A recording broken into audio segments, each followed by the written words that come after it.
Hello, investors. It's Don Vandenbord, Chief Investment Officer with Revere Asset Management. Today is Thursday, April 4th, 6:08 p.m. Eastern Time, coming to you from St. Augustine Beach, Florida, with the Red Thursday edition of the Revere Roundup Daily Market Insight video.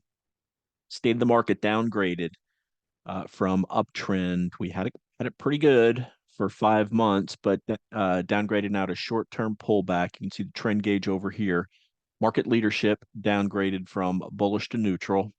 Same with our short-term trend, downgraded from bullish to neutral as all five major indexes closed below the 21-day moving average today. On to medium term, still the green arrow, but the yellow sub arrow as the NASDAQ 100 closed just a hair below the 50-day moving average, the Dow also breaking the 50-day moving average. Long term, all five of the major indexes still well above the 200-day moving average. So what happened today? Woke up to a positive open, and then some jobless numbers came out that were bad for the economy, but good for the possibility of the Fed proceeding with rate cuts. And we had a very nice gap up on the market, gapped up 0.8% on the S&P, 1% on the NASDAQ 100, and traded in a very tight sideways range all the way up until 2 o'clock Eastern time, and then a harsh break of that opening range as a couple of things. Hawkish Fed speakers continuing to jawbone pre-market. Raphael Bostic, he's a hawk, said his preference is for one rate cut into the fourth quarter.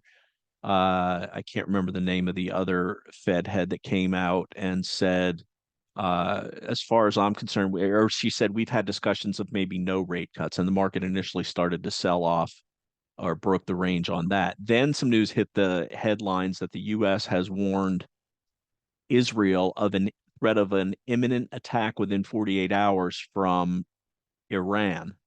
And that was all the market needed. When you're extended, everybody's on the bullish side. It's like fire in a crowded theater. Everybody heads for the exits at the same time. And the market hates uncertainty, and opportunity was taken to book some gains decisively. Big negative reversal, change in character, as you know, we with our downgrade of the short-term outlook, but we also broke below that pivot I've been mentioning, 5174, which was the Fed pivot when we launched the recent breakout that went on to consolidate for 10 days. That was broken today as well. So what happens on a day like this? Well, first, let's do the final numbers. Big seven down 1.4%. Nvidia led to the downside, breaking the 21-day moving average, down 3.4%. RG8, not that bad, down 1.3%. S&P 500 went from a near 1% gain to a 1.2% loss. Big round trip, equal weighted, down 1%. NASDAQ 100 down 1.5%, equal weighted, down about the same. Dow down 1.35, Midcaps down 1%, Russell 2000 down 1.1%, Global 60/40 down 0.5%, in-house GROTECTION down 1.67%. A lot of changes to the portfolio, some offensive selling, some defensive selling, and some hedging put on. We'll talk about that when we get to the tail of the tape.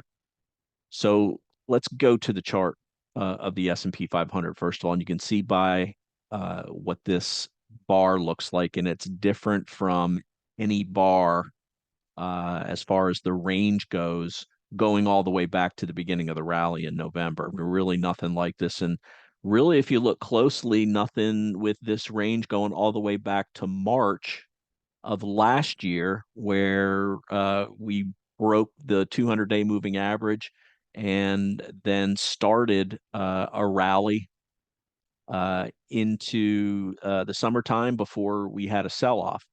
So very clearly from the action and the negative reversal, a change in character. And does this mean that the good times are over? No. all bull markets pull back at times, and they pull back harsh. There's the saying that the market takes the escalator up, the elevator down. Well, this is very clearly an elevator down day. We're back to where we were the day before the FOMC meeting, and breaking the 21-day moving average, which we were above like 101 out of 102 days going back to November, including almost 60 straight days since a 1 day partial close below in late December. So the steps that we took in-house are very similar to the steps that anybody that wants to preserve capital should do. You take a look at all your positions. You should already know what your strongest positions are and how they react. But how they react has to come with a little bit of an asterisk today, because there was emotion involved in the market. There was fear. And when there's fear in the market, these lines on the chart that we constantly reference are just that, lines on a chart. Support will be broken in the blink of an eye as if it's not even there, when people are very quickly and aggressively taking profits or cutting losses. And that's what we saw today. And the changing character weighs that out, and we saw it on quite a few leading stocks. So the question doesn't necessarily need to be, when will this rally resume? The question is, will this short-term break turn into something worse? Will it turn into a medium-term break? We're just barely below on the NASDAQ 100, which we'll see in a minute, barely below the 50-day moving average. The Dow broke the 50-day moving average. The next level down below that, key levels will be the 100-day moving average, the 150-day moving average, and the one that we preach about, the 200-day moving average.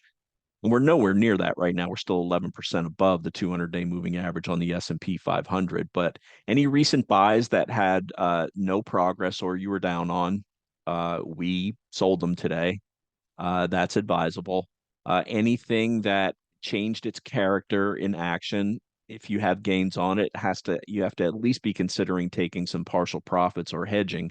And that's what we do. We did have a lot of significant gains from this rally.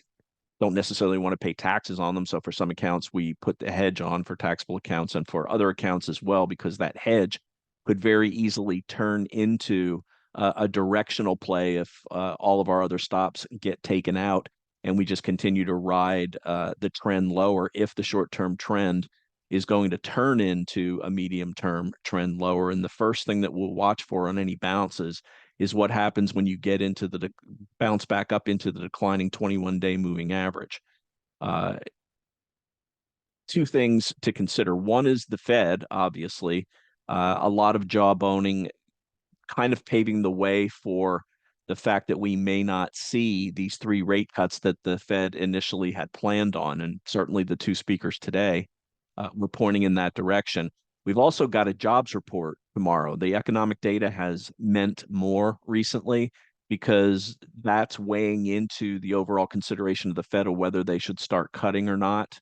And then top that off with this threat from Iran to Israel. And this isn't the Hatfields and the McCoys. This is one country that wants to wipe the other country off the face of the planet, and they're nuclear capable or working toward nuclear capability. So it has to be taken seriously, and there's ways to position your portfolio for that as well. And we'll get into that when we get into the tail of the tape. But for now, today changed the character very clearly, and we took defensive action, and will be very. There's a time when you want to pile into leading stocks, and a time when you just want to pull back and relax.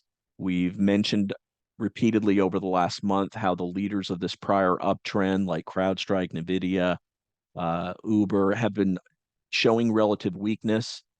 The relative strength of the NASDAQ 100 peaked in January. That's normally the leading index. So that alone tells you that tech stocks have been underperforming the S&P 500.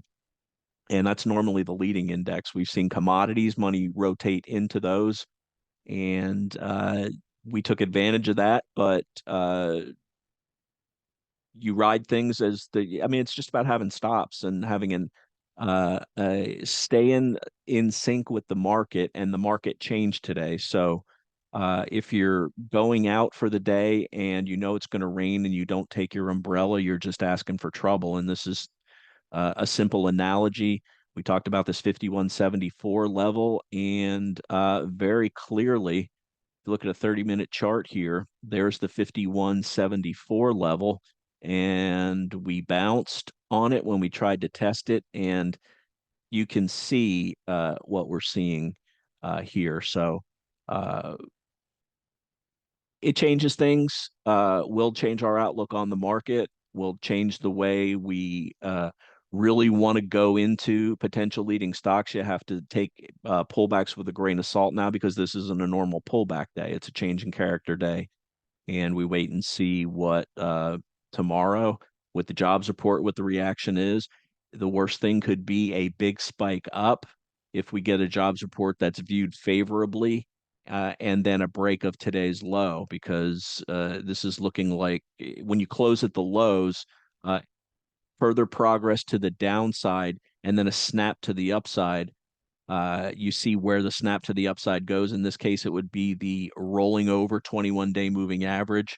And if you fail there and make a lower low, that's just the market telling you that it may be time to cool the jets even more. So let's go to the NASDAQ 100. You can see sitting basically 0.1% below the 50-day moving average. And that relative strength line, which topped in January, continues to head lower along with price. Dow Jones Industrial Average, harsh break of the 50-day moving average today. Again, the Dow doesn't get a fair shake because of the high price stocks that might, if they're coming under pressure, they might make this look worse than it is. And this is by far the worst looking of the indexes. And you can also see how the relative strength has been terrible all year on the Dow. And normally, when you see the NASDAQ relative strength lagging, you see the Dow relative strength going up. But the best that it could garner was a sideways move in line with the S&P 500 before breaking to lower lows today. On to Midcaps, which have been acting well, just barely closed below the 21-day moving average. So this chart still looks fine. We could very easily get back above it tomorrow. IWM small caps, outside negative reversal, closing back below the 21-day moving average. Still some room between it and the 50-day moving average. You shouldn't be surprised to see the VIX with a massive spike up today, and we did see that up 14%. That's just saying that the market risk is very much here right now, and emotion is into the market after this big spike up. From the VIX, we go to the dollar. The dollar was weak at the beginning of the day today as the market was rallying, and it was exactly what we want to see. But what we ended up with was an undercut and a reclaim of the 21-day moving average here after being down on the third straight day down. Money normally flows to the dollar in times of crisis, and there's no crisis yet between Iran and Israel, but the reaction of the market today told me that it's something that needed to be taken seriously, because these little wiggles with the Fed speakers being hawkish versus dovish were nothing like that sell-off in the past, were nothing compared to the sell-off that we saw today. And even before the market, in the interview on CNBC, when Bostic said he sees one rate cut, the market just kind of ignored him because he's a noted hawk for one thing. That's just as bad as being a perma bear or a perma bull. When everybody expects you to say one thing, they tend to tune you out. So from the dollar, we go to precious metals, which have been acting extremely well. They even pulled back today. Silver down 1%. Gold down 0.6%. This is nothing to be concerned about as far as the reaction of today goes for these. In fact, money normally flows into these in times of crisis. If you're concerned about the safety of regular stocks, you kind of want something that if you drop it on your foot, it's going to hurt. And that's why commodities have been acting well. Maybe the commodities were foreshadowing this war. You know, the market just kind of seems to seek things like that out. Gold down, gold stocks down over 1%. The breakout still intact there. Bitcoin didn't even act like anything was going on out of the ordinary today. closing back on the 21-day moving average, up 4% on the day. Now let's flip to bonds. Bonds, when there's a crisis, money flows into bonds as a safety trade, and that bids it up, and it brings interest rates lower.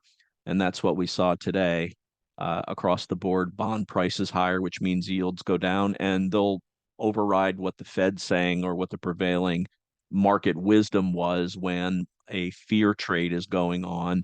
And in this case, it's very typical to see money flow into bonds when a fear trade. So right now, this is looking like a failed breakdown on TLT and on BND, and now we're back into the range, and that will also apply to the yield. So here's TYX, and now that's a failed breakout, and we're back into the body. And TNX, which is the 10-year, same thing, failed breakout, and we're back into the body. That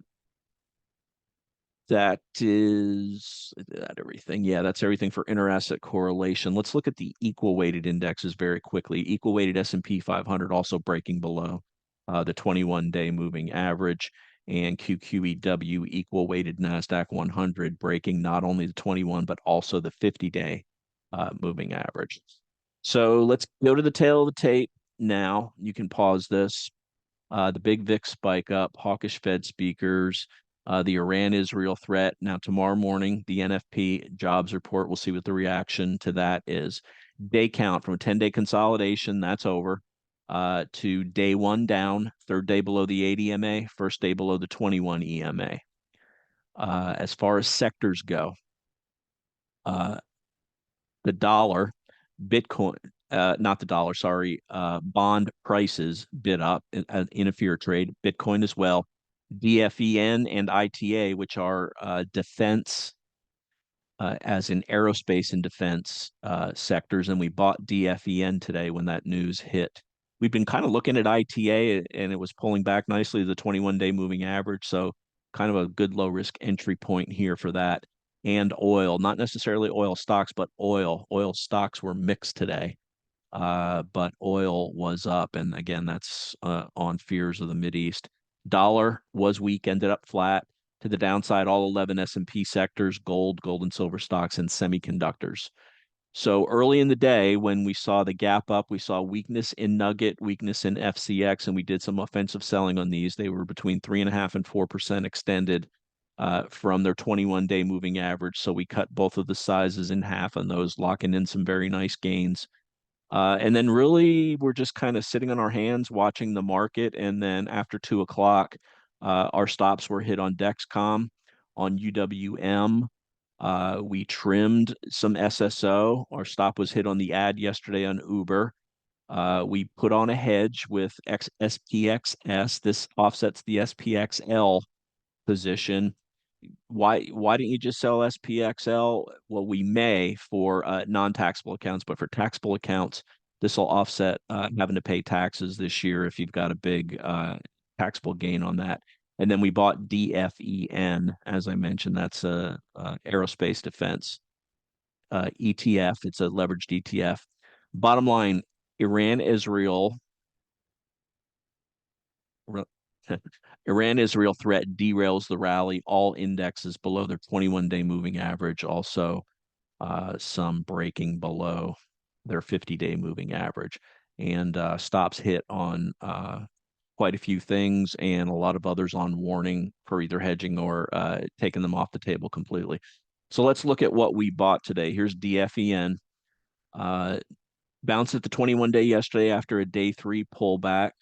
Relative strength confirmed the recent high on this. It's up a bit after market. ITA is the other liquid one. This is the one time, and it's above the 21-day moving average as well. This has been this frequently outperforms when you've got geopolitical tensions going on. So that's what we bought. Nugget trimmed, was too extended, and opened to the downside. FCX ran into the 50 level. This is a Livermore level, popped above it and pulled back. We took half of that off. It was 4 ATR extended, and we'll see how that plays out as a re-entry back into a more reasonable uh, buy position, buy point, and then stopped on Dexcom. It's okay to be wrong. It's not okay to stay wrong. Our buy yesterday just didn't work and it broke the 21-day moving average. UWM breaking the 21-day moving average, stopped on that as well. Trimmed SSO, trimmed our recent ad on Uber. Yesterday's strength, not there today, back below the 21 and below the 50-day moving average as well. And let's see, that's it. That's those are the changes to the portfolio. The net result is we took off about a third of our exposure, dropping our volatility adjusted beta from 1.58 to 1.05. Our guideline, if we're below the 21-day moving average, is 1.0. Adjusted beta is kind of the ceiling of where we want to be. We really only want to be heavy in the market when the wind is firmly at our back. And today changed things. That doesn't mean that the wind won't be at our back by the end of next week or the week after that, and we'll take advantage of it if it is. But for now, defense, locking in very nice gains that we've put together over the last 5 months. And it's a different market today than it was yesterday. Let's look at a few charts. Tesla was green today, but, and this is a this is a setup that we look at a lot. If something is rallying into a declining 21-day moving average and fails, it's a very low risk entry point for a short.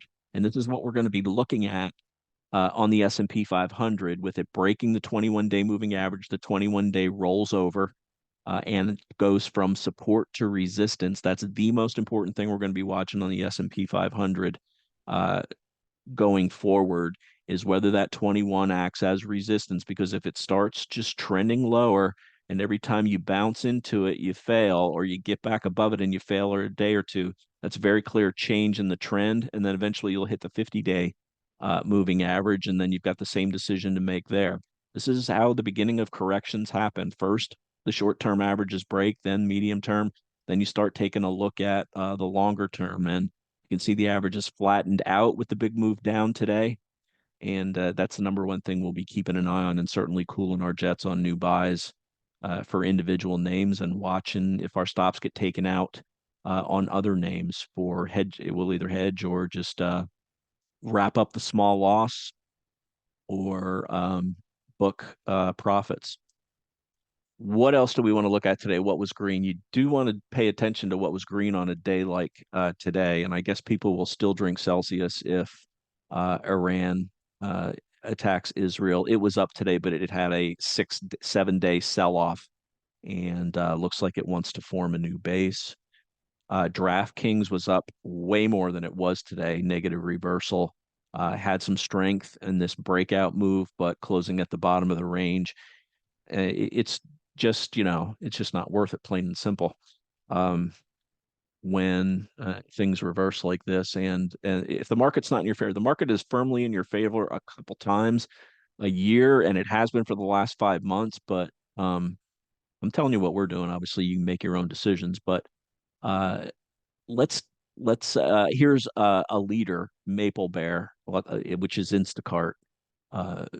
And that came up to a pivot and reverse today, but still closed positive. But go through the portfolio real quick. CrowdStrike breaking the 50-day.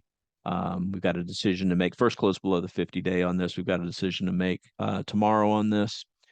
And that's one of the reasons we put the hedge on too, is you don't want to blow absolutely everything out if this ends up being a 1-day shakeout, which that possibility isn't off the table.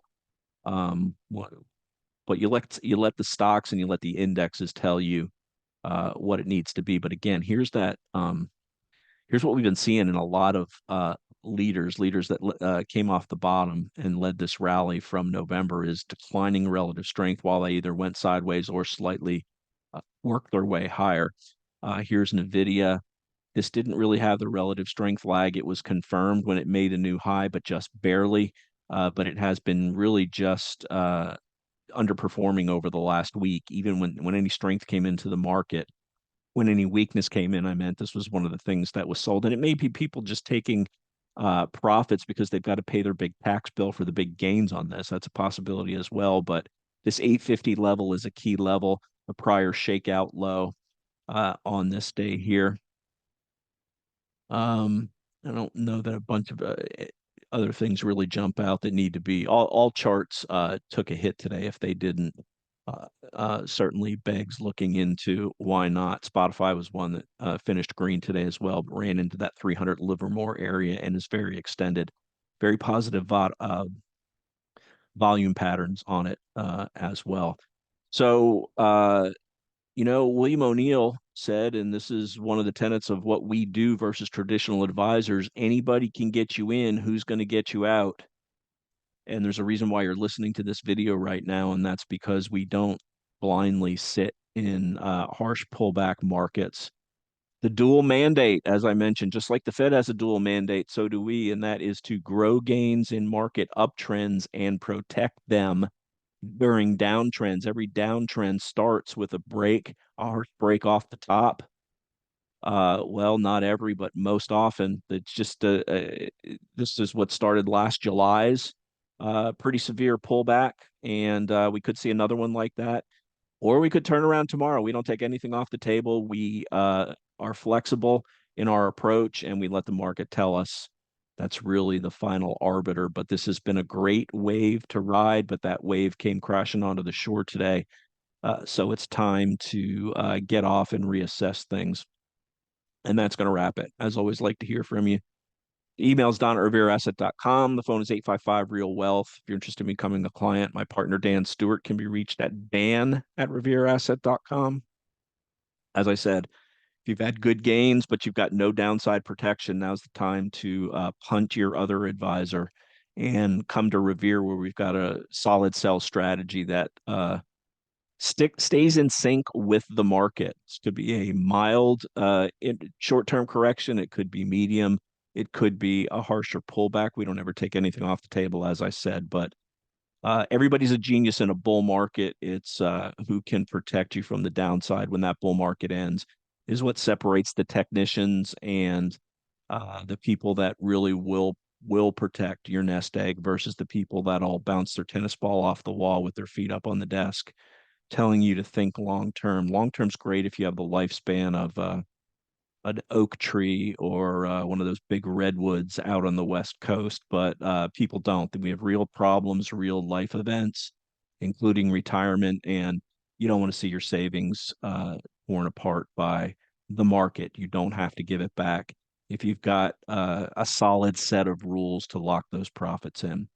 That'll wrap it for Thursday, April 4th, changing character day, short term on the market. This is Don Vandenbord with Revere Asset Management, telling it like it is. Thanks for listening and have a great day.